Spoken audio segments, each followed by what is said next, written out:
Kumpiyansa si House Deputy Speaker Paulo Ortega V na nakahanda ang prosecution team sa anumang stratehiya na gagamitin ng kampo ni Vice President Sara Duterte.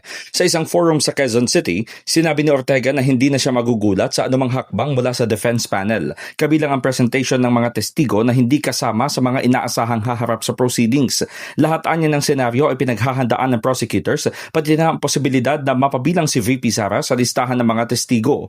Naniniwala rin ang House Leader na hindi magbibitiw sa pwesto si Duterte o kaya'y dadalo sa paglilitis. Patunay na umano rito ang mga nagdaang proceedings noong 19th Congress, bagamat ang hindi pagsipot, pagkomento at pakikilahok ay maaaring bahagi ng estratehiya ng defense. Punto pa ni Ortega, tiyak na pag-uusapan ng taong bayan ng impeachment trial kapag nagsimula na ito.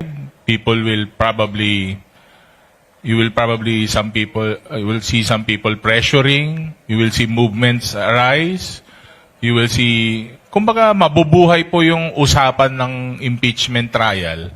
Magiging pulutan po yan sa bawat kanto ng Pilipinas.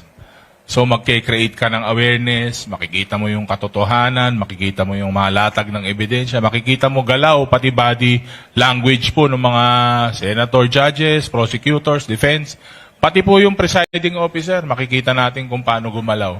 Mababatid na nasa pre-trial conference na ang magkabilang kampo kung saan nagkakaroon ng marking of exhibits, evidence at paglilista ng witnesses.